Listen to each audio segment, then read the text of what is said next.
Donald Trump thinks the economy is going really, really great. I do want to talk about the economy, sir, here at home, and I wonder what grade you would give A plus. A plus. Yeah, A plus, plus, plus, plus, plus. Yeah, as a college professor, that wouldn't be my grade.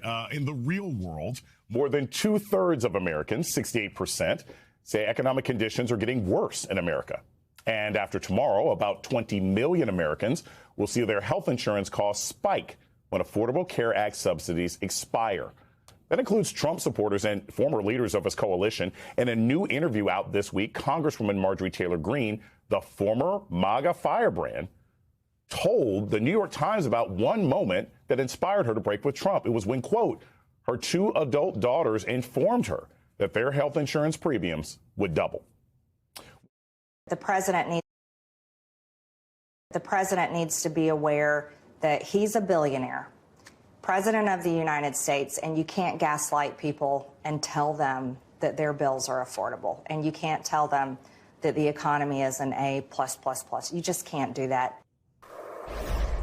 Charlie Dent is a former Republican congressman of Pennsylvania. Tara Setmeyer worked as a GOP spokesperson on Capitol Hill and is now the co-founder and CEO of the Seneca Project. They join me now. Thank you all so much. Congressman, we'll start with you. So here's the thing. I've always believed, and I've posited this theory for years, that you get the best indicator about the economy after the holidays, right? You find out who came home for Thanksgiving, how many gifts were under the tree at Christmas, who couldn't come home because they couldn't afford it this year. That's really where you get a sense of where the American economy is. And it seems like this year people were tightening their belts. Do the Republicans only take their clues from Donald Trump, who's nowhere near regular Americans? Or do you think they're out in the country, in the nation, hearing people say, yeah, this year I couldn't get a new PS5 for my kid because we had to tighten our belts because we don't know what our finances are going to be like? No, I actually think that most Republican members of Congress understand that Americans are struggling with a high cost of housing, high cost of groceries, high cost of electricity, high cost of, Christmas presents. Yeah, I think that they get it. The question is, what do you do about it? And I think that's where the problem has been. I think there should have been more pushback on issues like tariffs that have raised prices. That have raised costs for a lot of Americans. That's something Congress could do, but they haven't done anything. But I think they totally understand the dynamic that many Americans are facing, and I think right now they're at a loss too, particularly on health care. They're stuck. They can't come to consensus about how to address health care costs, other than the handful that signed the discharge petition who want to allow the premium subsidies to be extended. Tara, I'm a political scientist and a bit of a historian. It seems like there are a number of Republican presidents who sort of stepped in this sort of economic blindness mess, right? We've got the George Bush, whether or not he could understand the price of bread or how the cash register worked. He just seemed like he wasn't connected to regular people. It was almost 30 years ago. Then you had Mitt Romney saying, hey, $10,000 bet, right, when people were having difficulty with their mortgages. What does it do to the Republican brand that you have a president who's putting $300 million extensions on the White House that we pay for, and at the same time pretending that people aren't struggling in the America that he is supposedly making better? Well, I would say that Donald Trump has destroyed the Republican brand through and through and corrupted it in ways that have made it unrecognizable. I think a lot of us would long for the days when George H.W. Bush didn't know the price of milk. I mean, my gosh, what the pearl clutching was like then compared to this now. I mean, Donald Trump has never cared about the average American. He doesn't give a damn about anyone but himself. And his second term in his presidency has been one betrayal after the other for not only average everyday Americans, but his people, the people that voted for him. He betrayed farmers. He's betrayed military families and veterans. He's betrayed small business owners and blue collar workers, and all while enriching himself and completely abusing the American taxpayers' money. You've got billionaires in his cabinet. You have tens of billions of dollars being wasted on bombing Venezuela or giving money to farmers in Argentina, when we have record numbers of farmers in America filing for bankruptcy on Donald Trump's watch. This has nothing to do with the previous administration. This has to do with what Donald Trump is doing now. The tariffs are taxes on the American people. And so he has done nothing but betray all of these people while his net worth has gone up, what, $3 billion plus? Same thing with his family and his friends around him.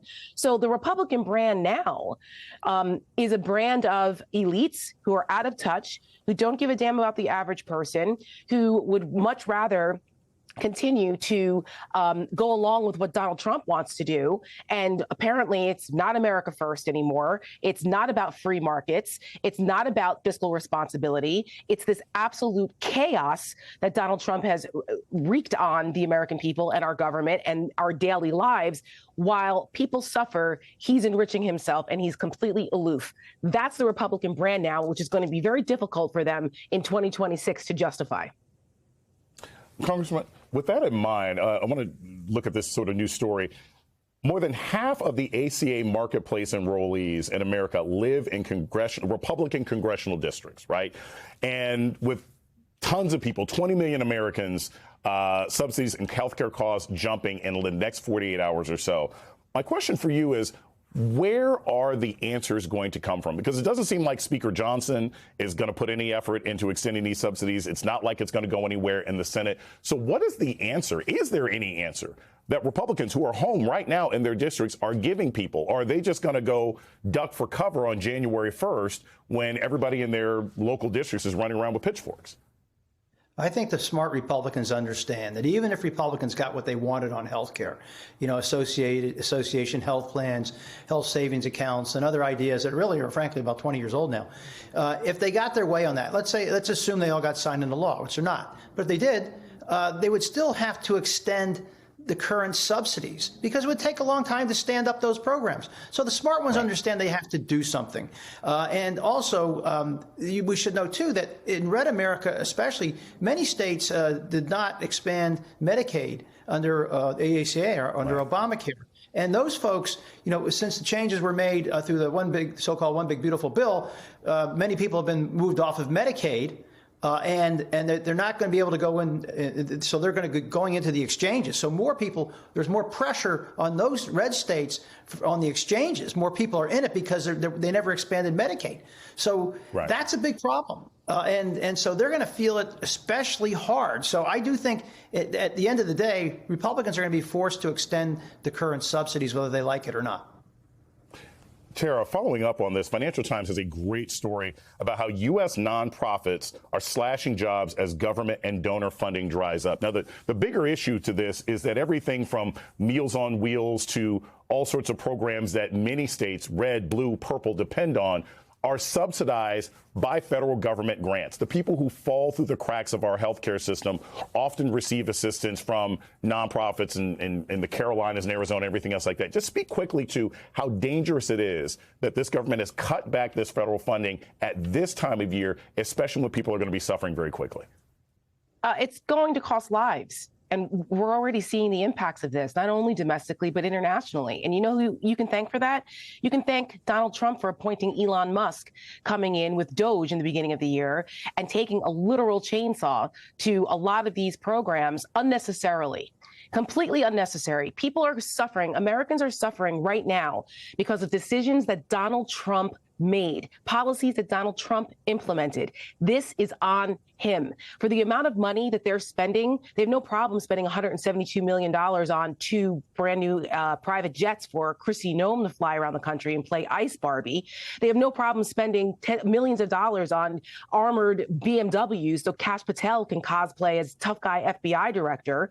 They have no problem spending money on Tomahawk missiles to blow up fishermen in Venezuela on some BS, excuse for, narco trafficking, which you all know is not true. So this whole idea that it was about fiscal responsibility, that the American people have to go through this pain, is BS. And the American people are going to know that, and especially in 2026, because it will be a campaign issue. It did not have to be this way. Charlie Dent and Tara Setmayer, thank you so much for joining us this evening on All In.